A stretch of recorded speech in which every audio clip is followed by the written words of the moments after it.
Your morning news continues now on KTRH. KTRH News Time is 8:16, and joining me right now, Lake Jackson Congressman Dr. Ron Paul, presidential candidate. Dr. Ron Paul, and feisty, fiery, already up running this morning. Congressman, I'm very impressed, sir. Thank you. Nice to be with you this morning. Congressman, I've got you in the lead by 57% on my poll, KTRH.com, on the Matt Patrick blog. Fox has got you winning this thing last night. You feel good about what took place last night? Yeah, I certainly do, because it seems like we have steady growth in the campaign and, of course, steady increase in the interest in what the things I've been talking about for years. So it's been growing this way for years, but certainly in the last several weeks, dealing with the straw vote, I think it's getting better all the time for us. So we're optimistic, but we're not making any wild predictions.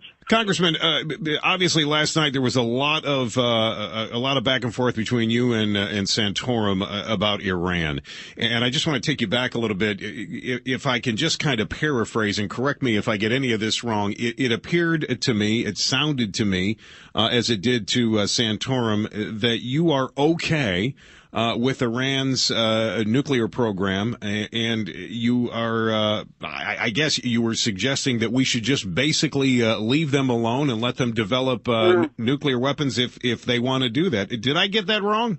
Well, the first half is a little bit different than what I really believe. I'm not okay with hardly anybody having nuclear weapons, because I think they're so useless and dangerous and all these things. I'm not okay with Pakistan having them, or India having them, Israel having them, and we have too many. So, no, I'm not okay with it. But what I'm not okay with is that it's reason to go to war. This is what Santorum's arguing. You know, that bill he talked about when he was in the Senate is actually a declaration of war. It was for regime change. And that's what I oppose. And then I pointed out that there was the same type of talk about the fear-mongering and how Iraq was going to attack us. Iranians can't attack us. They don't even have an air force. They don't have intercontinental ballistic missiles. And and our own CIA says they're not very far along. They may be wanting to it, but they are a long way off from a bomb. To decide that we have to go in there and do something about it, that's what they want to do. Mm-hmm. And, you know, we're already bombing. It's hard to keep up with how many countries we're bombing. It's 5 or 6 now. To start another war just makes no sense whatsoever, especially since we're broke.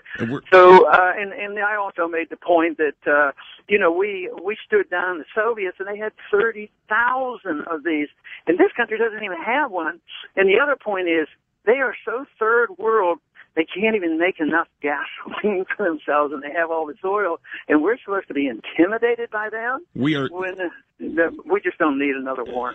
We are joined this morning, and I love talking with you, Congressman. Congressman Ron Paul, Dr. Paul, presidential candidate Paul, a man of many faces. Last night, you got a lot of applause when you said one particular thing, and I'm going to come back and I'm going to ask you about what you meant and why you think you got so much applause last night for this statement. And last night, Congressman, you spoke about bringing our troops home. And this was very interesting. You said we're going to bring them home, or you'd like to bring them home from Afghanistan, from Iraq, from all of the wars that you suggested that we're either fighting officially or unofficially. And you got tremendous applause for this. Is that something that you think this country can do without serious ramifications? Well, the serious ramifications comes by us staying, because it is bankrupting our country. The wars are undeclared. They're not making us safer. It's a fallacy to believe that we're there to protect our freedoms, because the war atmosphere actually undermines our freedom, because they pass things like the Patriot Act that intrudes on our freedoms.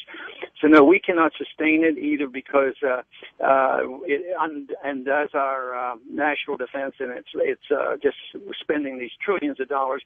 And the people's attitudes have changed. You know, 4 years ago, I would not have gotten that type of applause for that. Now it is. The people know it. And this is also the reason why the large majority of the American people now are very upset about what Obama's doing in Libya.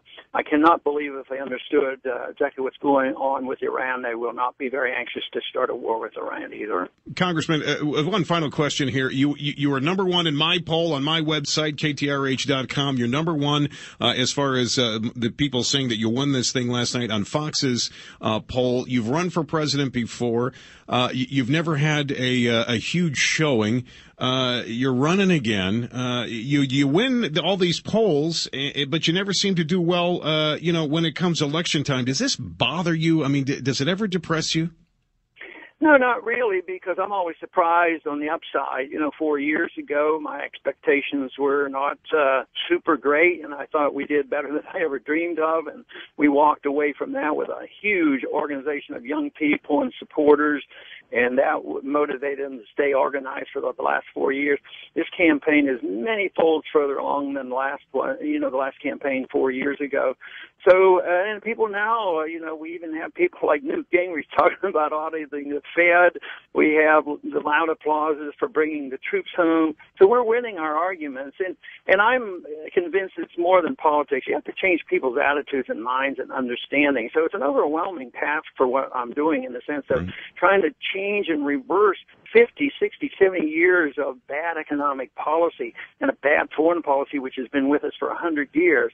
So the progress we're making, I personally am very pleased. Congressman, I thank you for your time. Congratulations on a great showing last night. And